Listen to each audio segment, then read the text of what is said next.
Hello my loves and welcome back to my YouTube channel. So today's video is my third trimester update. So by the time you guys are watching this video, it is actually my due date. So little baby girl is supposed to come today, or she would have already come, or she's still coming. I just really don't know how to work these pre-filmed videos. It's so weird for me. But today is my due date. I would have been 40 weeks if I have already given birth, or I'm still 40 weeks and waiting for her to arrive. Hopefully she will be arriving sometime soon. But I thought I would give you an update on how my third trimester has been going, because it's been a really long time since I've given you guys a bump update. So if you would like to hear about my experience during the third trimester, then just keep watching. So this video is part of my pre-filming series. So right now I'm currently 33 weeks pregnant, but by the time you guys are seeing this, I should be 40 weeks pregnant.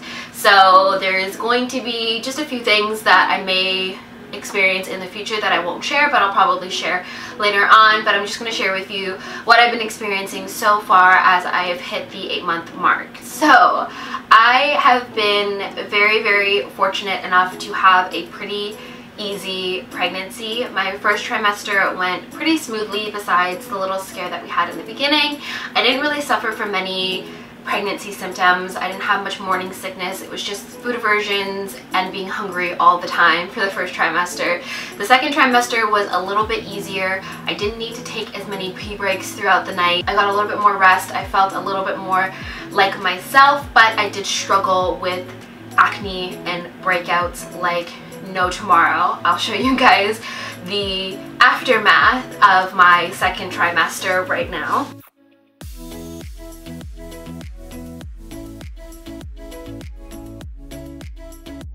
So those acne scars actually go all the way down my back. They literally start at the top of my neck and go all the way down my back to probably just above my lower back section, I guess you could say.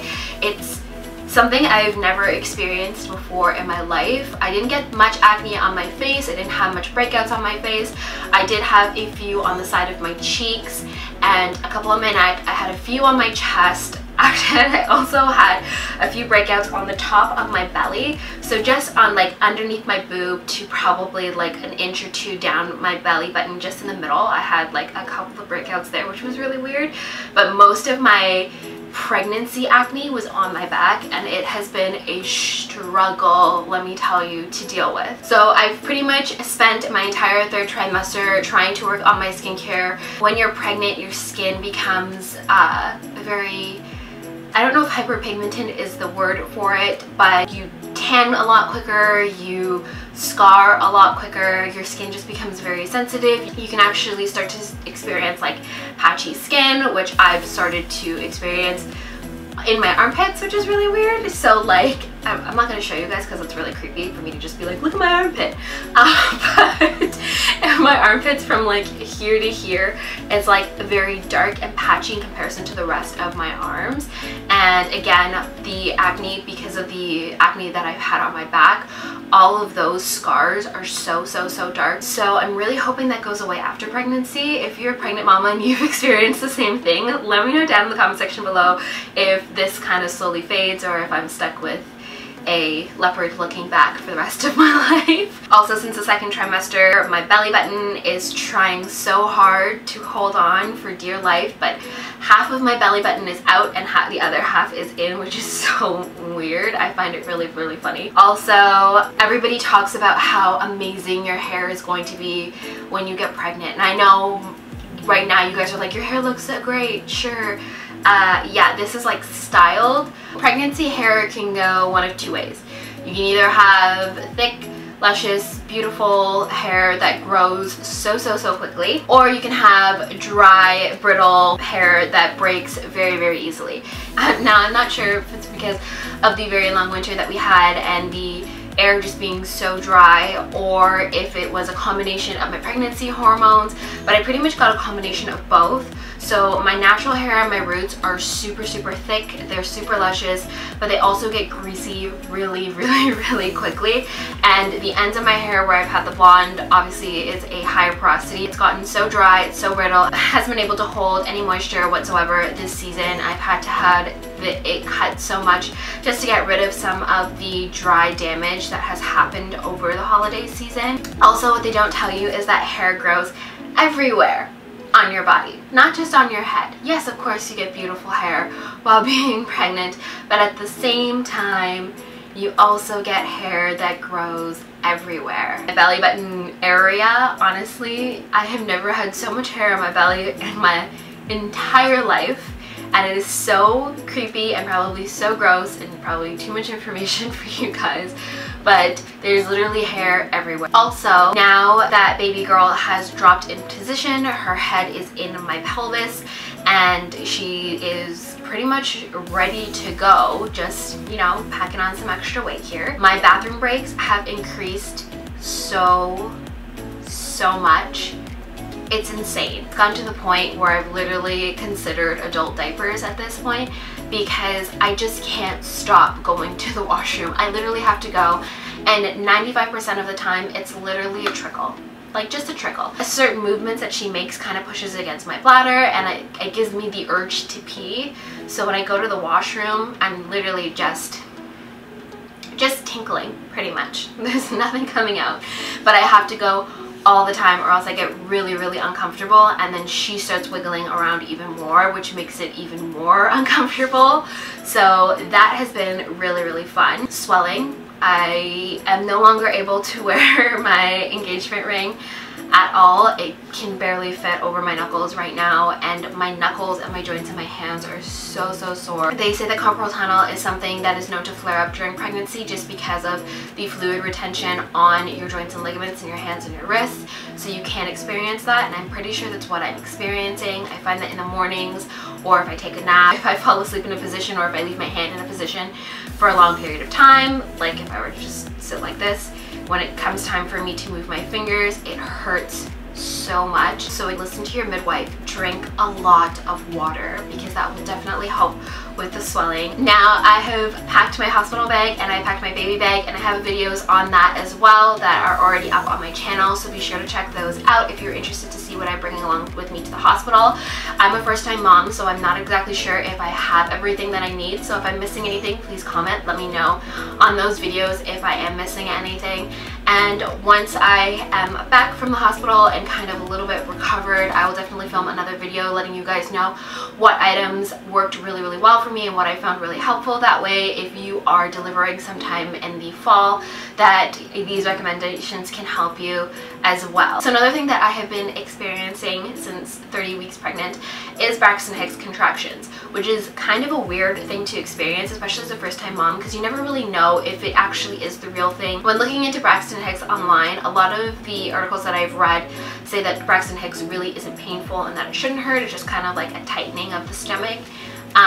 So sometimes I can feel that it's a tightening of the stomach, but it is kind of uncomfortable. It's not painful, Braxton Hicks, but it's definitely uncomfortable because you have like this stiff rock of a belly. And I notice for me it happens a lot at night when I'm just about to go to bed, or if I'm laying down and I'm like comfortable in a position, all of a sudden my stomach will just get rock hard, and then baby girl starts to freak out because she hates being like in constricted or tight spaces. She hates being pushed on. She hates, like, she just doesn't like, she likes her space. It's going to be very difficult to swaddle this child because she just likes to have her space, and when she feels like she's being pushed into like a tight space or like can't really move around, she kind of like wiggles a lot, which then triggers me to have to go pee, and then I have to get up and go pee and then come back and lay down, and then the cycle continues every couple of minutes. I think there was one night where I had a lot of contractions, and it kind of made me panic a little bit because it was steady throughout the night and to the point where they were waking me up. Not necessarily because they were super painful. They kind of felt like very light period cramps, but again, my stomach would get rock hard and she would start wiggling, and it would be really uncomfortable to the point where I feel like I'm going to pee myself, and so I'd have to get up. Thankfully they were just Braxton Hicks at that point because I was only 31 31 or 32 weeks pregnant at that time, and of course that's really premature to have a baby. Though the survival rate of a preemie baby at that gestational age is a lot higher than it was in the past, still would like her to cook a little bit longer to make sure that she is just a little bit bigger, just to decrease any of the health risks that are out there. So it made me really worried that night, but thankfully it was only Braxton Hicks. Now, after all of that being said, I know it sounds like I've complained about the third trimester a lot, but it hasn't really been that bad. It's just literally my body is getting geared up for labor, which makes me nervous but excited at the same time. Things that I love about this trimester is that I can feel her move so much more. Her movements are so strong that you can literally see my belly move sometimes, which literally makes me so happy. I don't know, like sometimes she'll be in my rib cage, like literally up in my rib cage kicking me, and I'll be in pain, but I can like map out her little foot. She'll like push her foot against my stomach, and I'll have like this weird thing that's kind of like a weird lump that's sticking out. When you rub your hand over it, you can see like, okay, this is her heel, like this is her foot, like, and then these are her little toes, and it makes me so incredibly happy on the inside to be able to like map out her little foot. She loves to stick out her butt. You can always see when her butt sticks out, and it's like this little tiny thing, like this little tiny lump, and you can always tell it's her bum. And I don't know, I love it. I love it. I love it so much. I just can't wait to hold her little fingers and kiss her little cheeks and all of that stuff. So that has been kind of the best part about the third trimester. During the third trimester, if you are pregnant, your midwife or your obstetrician will talk to you about doing kick counts.